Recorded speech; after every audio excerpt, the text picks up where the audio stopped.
malien Ibrahim Boubacar Keïta portant sur les excellentes relations entre les deux pays et les moyens de les renforcer.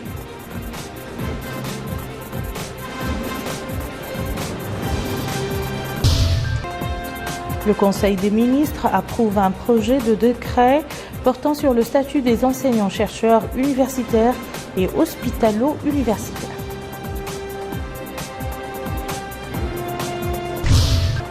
La zone franche de Nouadhibou présente son rapport d'activité 2015 et ses perspectives. Avant de passer au développement de ces titres, le président de la République, Mohamed Ould Abdel Aziz, a réaffirmé à son homologue camerounais, Paul Biya, dans un message qu'il lui a adressé à l'occasion de la fête nationale de son pays, sa volonté de continuer d'œuvrer au développement des relations de coopération entre les deux pays. Je vous le disais dans les titres, le président de la République, Mohamed Ould Abdel Aziz, a reçu aujourd'hui un émissaire malien porteur d'un message du président Ibrahim Boubacar Keïta, président de la République du Mali. Il s'agit du ministre malien des Affaires étrangères et de la coopération internationale, Abdoulaye Diop, a déclaré au terme de son entrevue avec le chef de l'État que le message a trait aux profondes relations qui unissent les deux pays. Écoutons-le. Je suis à Nouakchott, aujourd'hui porteur d'un message de son Excellence M. Ibrahim Boubacar Keïta, président de la République du Mali, qui m'a dépêché à Nouakchott pour porter un message à son frère et ami, le président, son Excellence Mohamed Ould Abdel Aziz. Ce message porte sur les relations d'amitié, de fraternité très profondes qui unissent nos deux chefs d'État, mais aussi sur les rapports spécifiques et privilégiés qui unissent le peuple malien et le peuple mauritanien.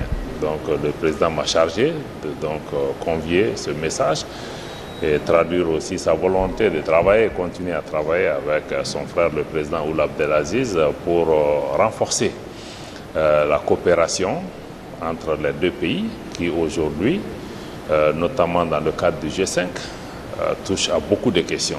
Des questions de paix, des questions de sécurité, des questions de réconciliation nationale.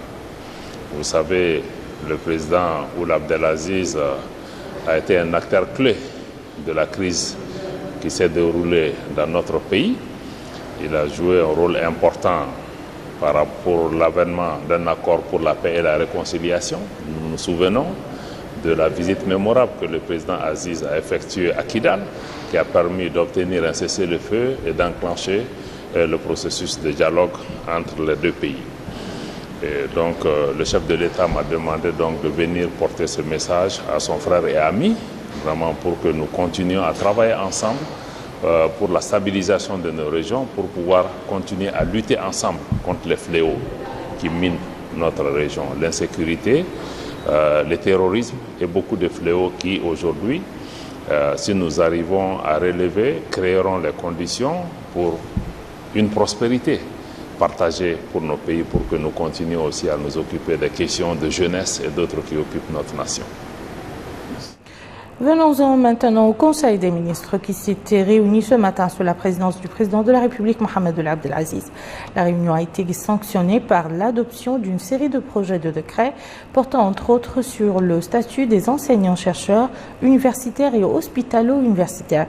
L'intégralité du communiqué final du Conseil des ministres avec Mohamed Emile Bakar. Lors de sa réunion d'aujourd'hui, le Conseil des ministres réuni sous la présidence du président de la République, Mohamed Ould Abdel Aziz, a examiné et approuvé les projets de décret suivants. Projet de décret portant nomination des membres du conseil d'administration du centre hospitalier de Nouadhibou. Projet de décret portant modification de certaines dispositions du décret numéro 2006-126 PM du 04 décembre 2006 portant statut des enseignants-chercheurs universitaires et hospitalo-universitaires. Le présent projet de décret régularise la charge d'enseignement actuelle obligatoire pour les enseignants-chercheurs universitaires et hospitalo-universitaires fixée à 6 heures par semaine, tout en proposant un ajout de 2 heures additionnelles, soit au total 8 heures par semaine, équivalent court. Cette modification permettra aux institutions de l'enseignement supérieur d'améliorer le manquement de leurs ressources humaines, contribuant ainsi à résorber les déficits en matière d'accomplissement du volume horaire requis pour la formation. Projet de décret portant modification et abrogation de certaines dispositions du décret 2636 PM du 11 décembre 2006 portant statut particulier du corps des enseignants technologues. Le présent projet de décret régularise la charge d'enseignement actuelle obligatoire pour les enseignants technologues fixée en fonction de leur grade tout en proposant un ajout de 2 heures additionnelles par semaine pour chaque grade réparti à part égale entre l'enseignement et l'encadrement. Cette modification permettra aux institutions de l'enseignement supérieur d'améliorer le management de cette catégorie de leurs ressources humaines, contribuant ainsi à résorber les déficits en matière d'accomplissement du volume horaire requis pour la formation. Projet de décret portant concession définitive d'un terrain en Nouakchott au profit de l'Université des sciences islamiques à Lyon, des affaires islamiques et de l'enseignement de la Sharia. Projet de décret portant concession provisoire d'un terrain à Kifa au profit de la Société d'assainissement, de travaux, de transport et de maintenance ATTM. Projet de décret portant concession provisoire d'un terrain à Nouakchott au profit du secrétariat permanent du G5 Sahel. Projet de décret portant concession provisoire d'un terrain à Nouakchott au profit du Centre de formation et de perfectionnement professionnel de Nouakchott. Le ministre des Affaires étrangères et de la Coopération a présenté une communication relative à la situation internationale. Le ministre de l'Intérieur et de la Décentralisation a présenté une communication relative à la situation intérieure. Le ministre de l'Équipement et des Transports a présenté une communication relative à la Convention sur le transit international routier. Cette communication expose les avantages de l'adhésion à la Convention douanière actuelle sur le transport international des marchandises sous couvert des carnets, la Convention TIR 1975 propose des dispositions à prendre pour que cette convention puisse être ratifiée et appliquée. La ministre des Relations avec le Parlement et de la société civile a présenté une communication relative à la stratégie nationale de communication pour le développement 2016-2020.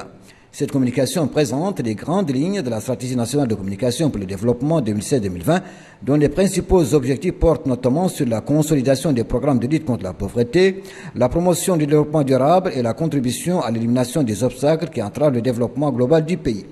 À cet effet, la dite stratégie nationale de communication propose un train de mesures susceptibles de permettre le renforcement des capacités de coordination, de suivi et d'évaluation des activités et stratégies sectorielles de l'ensemble des acteurs impliqués dans la lutte contre les mentalités et pratiques qui entravent la réalisation de nos objectifs de développement économique et social.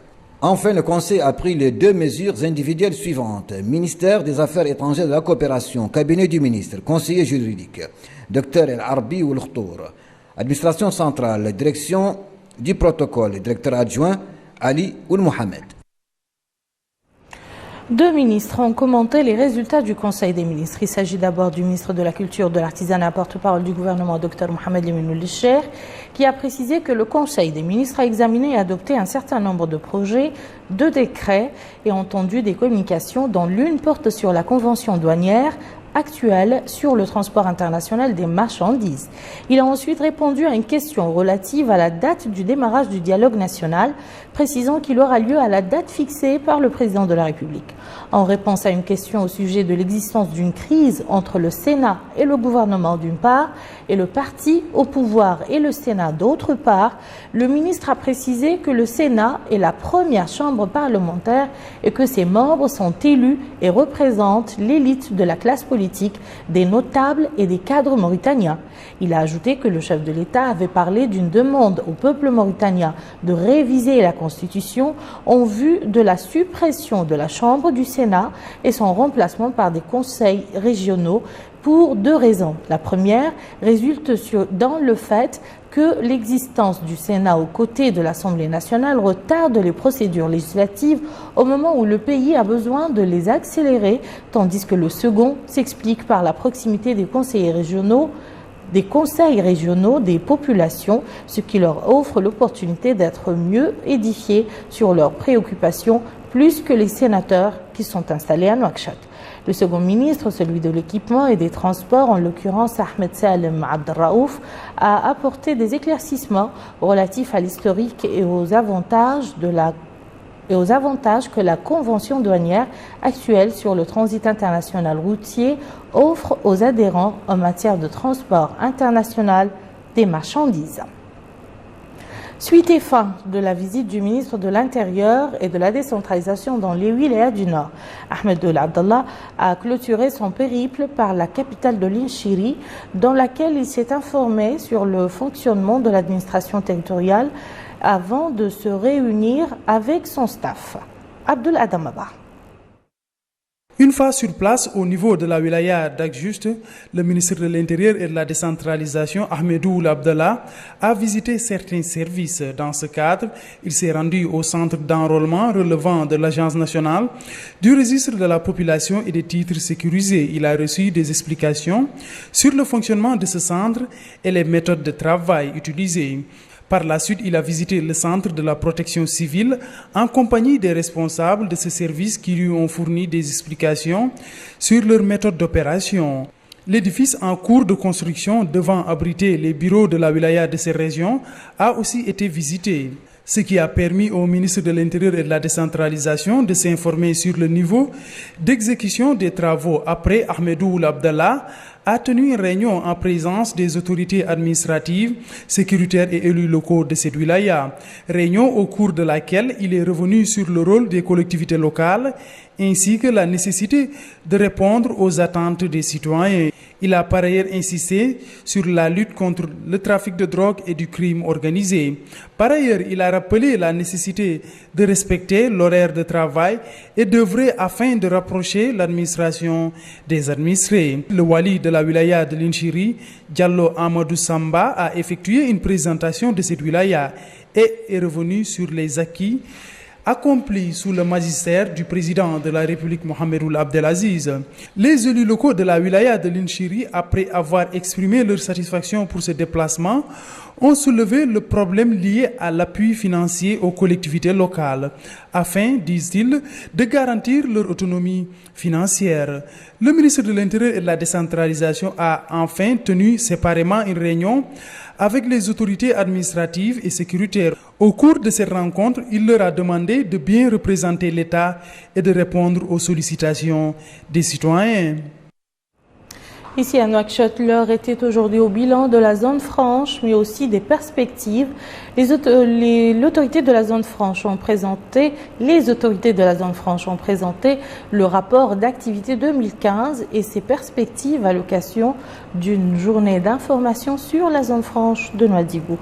Le point avec Bokar Baylaba. La zone franche de Nouadhibou tire le bilan de ses activités en 2015 et se projette pour mieux se hisser sur le sommet de l'excellence et du dynamisme. Et c'est le président de l'autorité de la zone franche de Nouadhibou, M. Mohamed Ould Abdallah, qui est monté au créneau pour mettre en exergue les différents acquis de ce pôle économique durant l'année écoulée. Pour lui, la zone franche est active dans la mise en œuvre de plusieurs projets urbains, infrastructures socio-économiques, services publics. À titre d'exemple, il a cité le port en eau profonde de Nouadhibou, le nouvel aéroport international de la ville, la restructuration du pôle halieutique et touristique ainsi que les défis posés à la zone franche. Le président de l'autorité de la zone franche a également axé son intervention sur la coopération et le partenariat avec les investisseurs et acteurs économiques et touristiques sans lesquels le pôle économique ne serait pas viable. Ainsi, il a insisté sur l'approfondissement des concertations entre la zone franche et les milieux économiques nationaux d'une part et les partenaires au développement d'autre part. Autre intervention, c'est celle faite par le président de la Chambre de commerce, d'industrie et d'agriculture de Mauritanie, M. Mohamed Ould Mohamed Mahmoud, qui a mis l'accent sur l'inclusion des différents acteurs économiques nationaux et internationaux pour un nouvel élan de la zone franche de Nouadhibou. La journée d'information a également été marquée par des exposés détaillés sur la zone franche et les pas franchis par les études en cours de réalisation et relatives aux projets prioritaires au cadre juridique institutionnel de ce nouveau pôle économique. Nous avons présenté un portefeuille de projets pour la zone franche de Nouadhibou. Les débats étaient, comme j'ai dit, constructifs, un échange important entre les opérateurs de la zone franche. Le débat a été transparent. C'est les projets prioritaires à la zone franche de Nouadhibou qui sont le port en eau profonde, l'aéroport international de Nouadhibou, la restructuration du pôle halieutique et de pôles touristiques. En conclusion, nous avons réussi cette journée d'information, alhamdoulilah, et les opérateurs étaient là, les partenaires au développement aussi étaient au rendez-vous. À rappeler que la zone franche de Nouadhibou, qui a vu le jour en 2013, n'est pas une enclave isolée de l'environnement local, mais une zone économique prioritaire insérée dans un cadre socio-économique et environnemental de la région.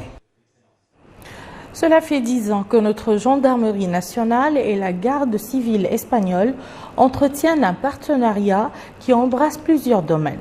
Les deux parties ont célébré hier à Nouadhibou les 10 ans de cette coopération qui s'est soldée par d'importants résultats, notamment dans le domaine sécuritaire.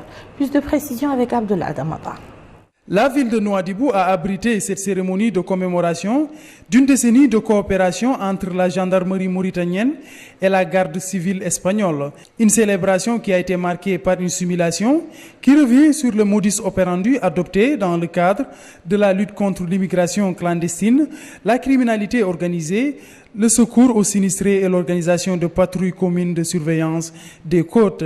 Ces 10 années de partenariat ont été marquées par un appui technique dans le cadre de la formation, de l'échange d'expériences, du travail commun, etc. Le chef d'état-major de la gendarmerie nationale, le général Sultan Ould Mohamed Essaoud, a mis en exergue cette coopération fructueuse qui, dit-il, s'inscrit dans le cadre de la volonté des deux pays à consolider les relations entre tous les États. Ce partenariat, dit-il, a permis de relever les nombreux défis auxquels sont confrontées la région et éviter des catastrophes énormes survenues dans d'autres endroits.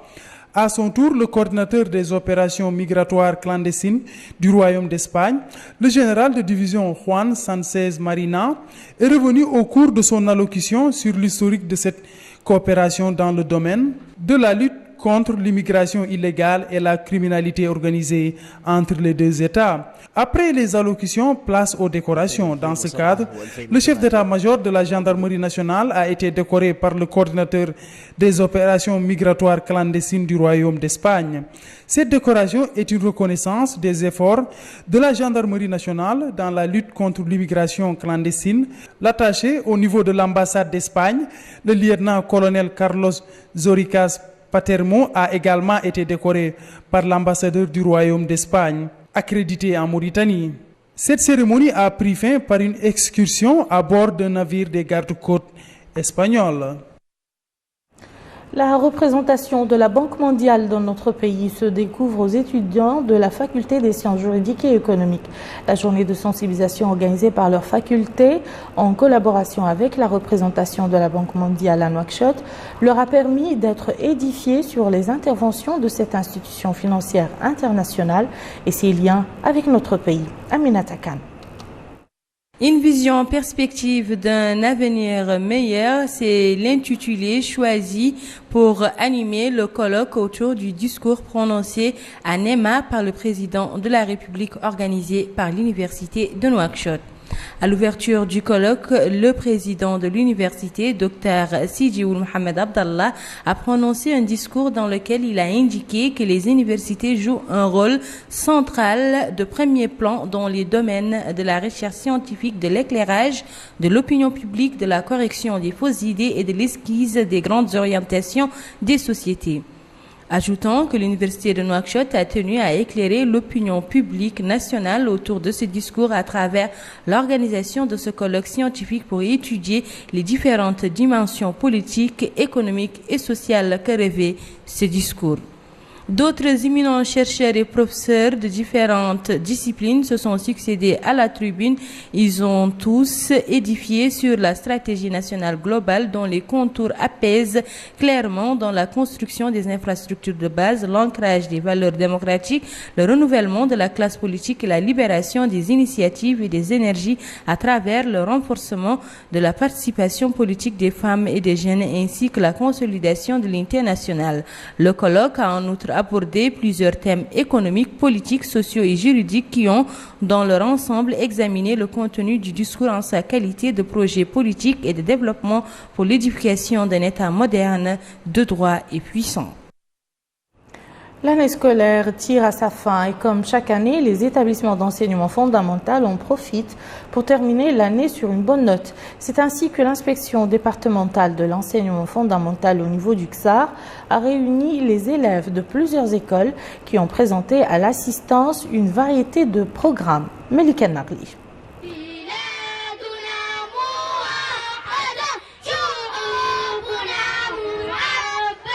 Préserver l'enthousiasme et l'avenir de nos enfants et par conséquent des lendemains meilleurs pour la nation passe nécessairement par la disponibilisation d'un environnement éducatif de qualité afin que la génération qui prendra la relève soit à la hauteur de nos ambitions.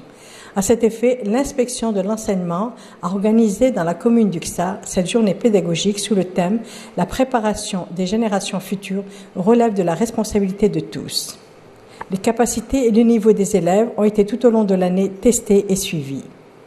L'inspecteur de l'enseignement, M. Mohamed Aminoul Koulam, souligne que l'inspection de l'enseignement ne ménage pas ses efforts pour offrir aux élèves ce qu'il y a de mieux au plan pédagogique et assurer le suivi et le renforcement de leur aptitude scolaire. L'inspection de l'enseignement, a-t-il dit, accorde une attention particulière au programme scolaire et à la préparation aux examens qui se sont déroulés selon le calendrier prévu pour les enfants. Diverses activités ont été menées pour assurer le succès de cette année scolaire, qu'il s'agisse de cours de renforcement dispensés ou de visites d'inspection.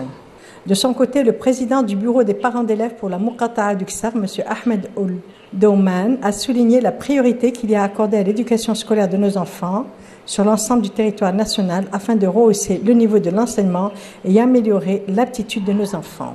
Au cours de cette journée pédagogique, l'ensemble des écoles de la commune ont présenté diverses prestations de leurs élèves sous forme de chants, de sketchs, de tableaux vivants.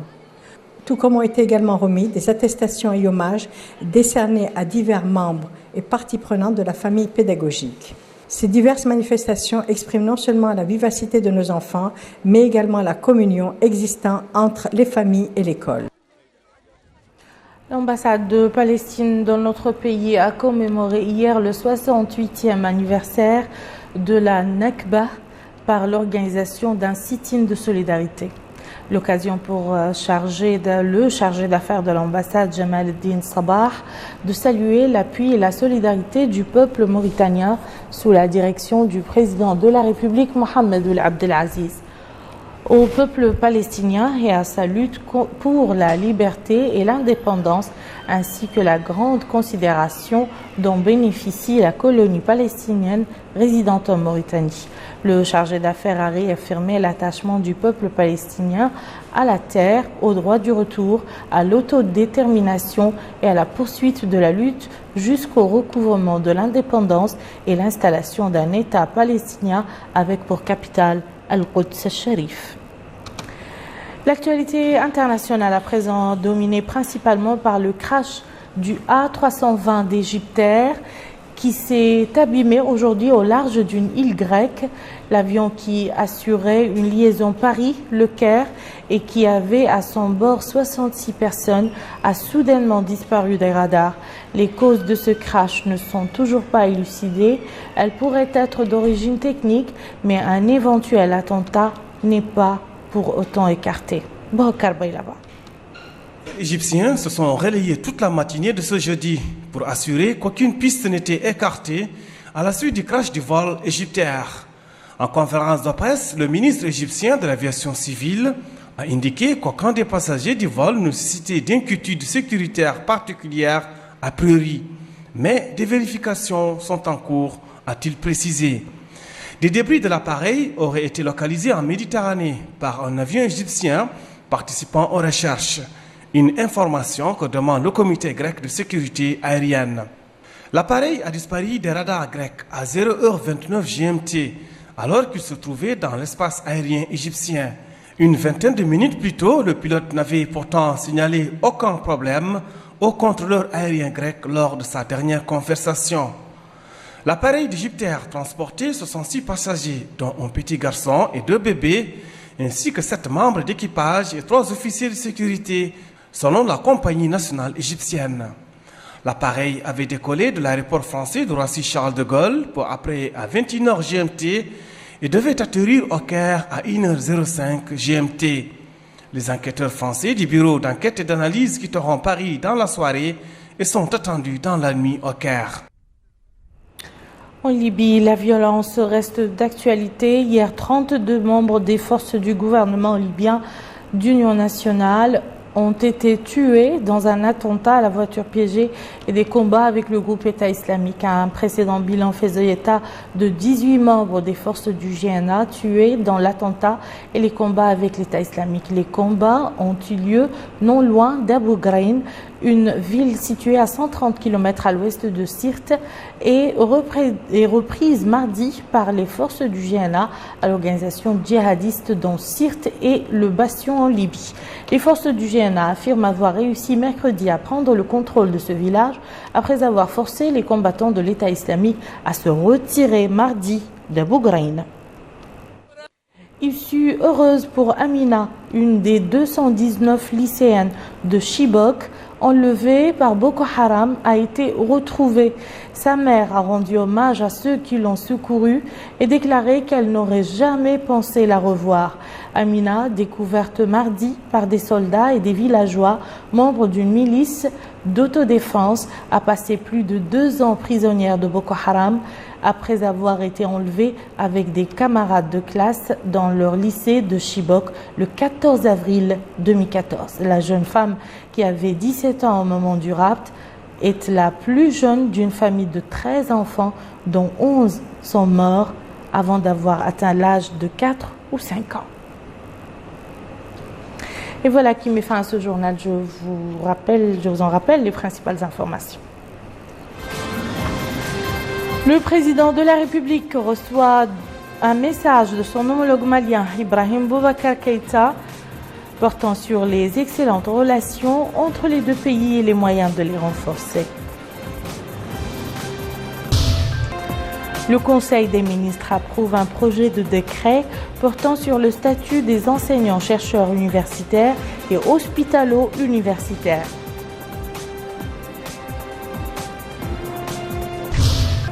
La zone franche de Nouadhibou présente son rapport d'activité 2015 et ses perspectives. Merci, Madame, Monsieur, de nous avoir suivis. À demain. Bihawlillahi wa quwwatihi.